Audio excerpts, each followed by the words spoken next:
కృష్ణాయ వాసుదేవాయ. వసుదేవుడు దేవకి ఇద్దరు కలిసి తన బిడ్డలకు ఉపనయనం జరిపించారు. ఉపనయనం జరిపించాక ఆ బ్రాహ్మణులకు, ఆ యొక్క పూజారులకు, పండితులకు అందరికి కూడా గోదానము, అనేక వస్త్రదానము, దాన ధర్మాలు చేసి వారికి ఏమేమి ఇవ్వాలో సాగనంపారు. ఆ తర్వాత గర్గరాచార్యులు ఏమన్నాడంటే, నేను మీకు ఒక సందేశం చెప్తున్నాను. ఏమంటే, సర్వము తెలిసిన వాడవు నీవు కృష్ణ పరమాత్మ. ఎందుకంటే సర్వసృష్టికి నీవే మూలం, సర్వసృష్టికి నీవే జీవం, సర్వసృష్టికి నీవే ఆధారం. సర్వసృష్టి అంతా నీదే ఉంది, సకల సద్గుణాలు ఉంది, సకల జ్ఞానం ఉంది. అయినా ఇప్పుడు నీవు మానవ జన్మ తీసుకున్నావు కనుక గురువు అనేది లేనిది మనకు విద్య రాదు. ఏ గురువు దగ్గర మనం విద్యాభ్యాసం చేయడం అనేది మన సనాతన ధర్మ ఆచారం. ఎందుకంటే గురువు అనేవాడు జ్ఞానబోధ చేస్తాడు. అటువంటి జ్ఞానబోధే మనకు ఒక అద్భుతమైనటువంటి కార్యక్రమాలను చేయడానికి ధర్మబద్ధంగా ఉపయోగపడుతుంది.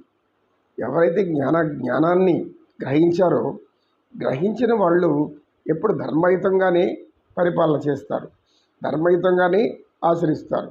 కుటుంబ జీవనమైన, కర్మయోగమైన, భక్తి యోగమైన, జ్ఞానయోగమైన అన్ని రకాలుగా చేయడానికి ధర్మమే మూలము. ఈ ధర్మాన్ని ప్రతి ఒక్కరు కూడా ఆచరించాలి అని చెప్తాడు. అప్పుడు ఆ యొక్క గర్గరాచార్యులు ఏం చెప్తా అంటే, కాశీపురంలో ఒక గురువు ఉన్నాడు, సందీపముని. ఈ సందీపముని దగ్గరికి వెళ్ళి మీరు విద్యాభ్యాసం చేయండి. ఎందుకంటే కాశీపురం అనేది ఈశ్వరుని యొక్క పవిత్ర క్షేత్రం. అక్కడ ఉన్నటువంటి పరమేశ్వరుడు కాశీ విశ్వనాథుడు విశ్వానికే నాథుడు ఆయన. మీరు అక్కడికి వెళ్ళని చెప్తాను. బలరామకృష్ణులు అలాగే గురువుగారు అని చెప్పి సందీపం దగ్గరికి వెళ్ళి సకల విద్యలు నేర్చుకుంటారు. 64 కళలందు అభ్యాసం చేస్తారు. మనకు 64 కళలు ఉన్నాయి కదా. ఈ అన్ని విద్యలు, వేదాంగాలు, వేదశాస్త్రాలు ఏం చెప్తున్నాయి?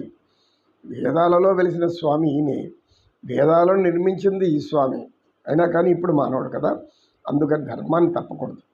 ఈ విధంగా ఆ గురువు దగ్గర అన్నీ కూడా నేర్చుకుంటారు.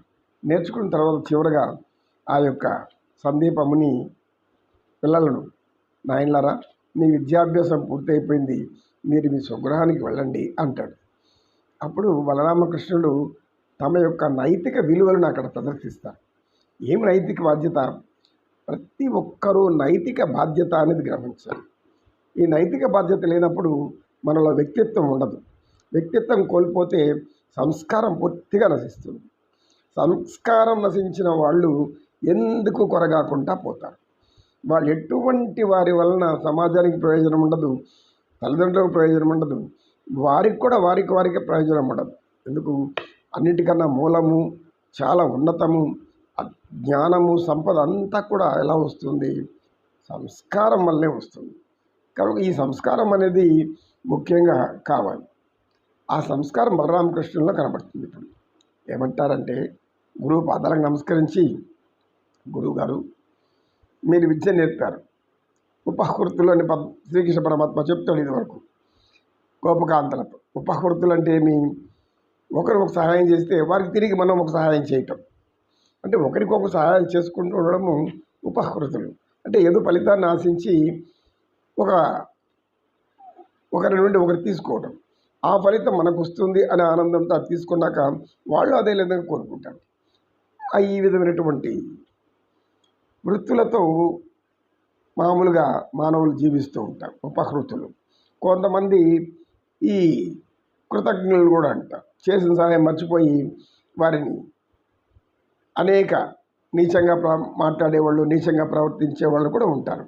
ఎందుకంటే మొదట ఏం తెలియదు, కొంత నేర్చుకుంటారు. నేర్చుకున్న తర్వాత పనికాండోడు ఇట చేశాడు, అట చేశాడు, ఏమైనా చేసింది, ఆయన తెలివి ఏముంది, అంతా నా తెలివి ఉపయోగించుకోవడం గొప్పడైపోయాను.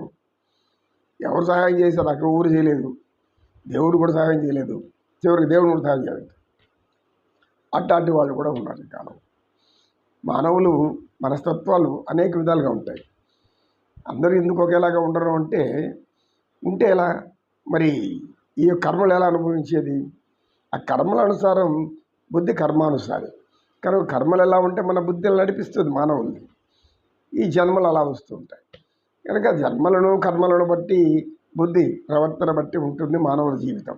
అయితే సజ్జనుల సహవాసం వల్ల అది పోతుంది. గురువు దగ్గర విద్య నేర్చుకున్నాక వీళ్ళిద్దరు కూడా అలాంటి సంస్కారం, అంటే పరమాత్మ సంస్కారం కాదు కానీ సంస్కారం నేర్పిందే పరమాత్మ.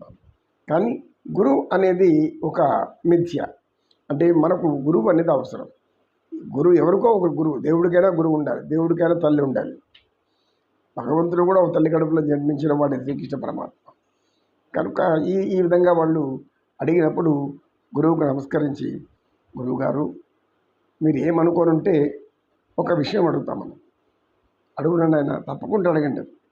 మీకు గురుదక్షిణ ఇవ్వాలనుకున్నాం, ఏమి ఇవ్వాలి అంటే, గురుదక్షిణ నాకు అవేమీ అవసరం లేదు నాయన, మీరు దివ్య తేజోమయులు, దివ్యాంశ సంభూతులు, దైవాంశం నుంచి జన్మించినటువంటి వారికి కనబడుతున్నారు.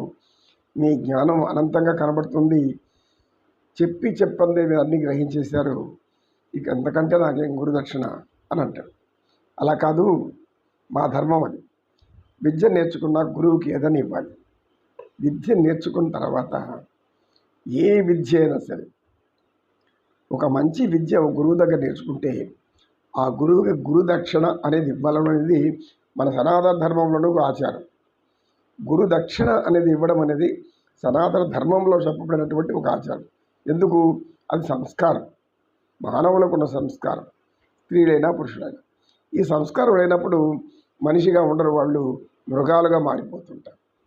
సంస్కారం లేని వాళ్ళు మృగాలుగా మారుతారు. ఏతత్ సర్వం శ్రీకృష్ణార్పణమస్తు.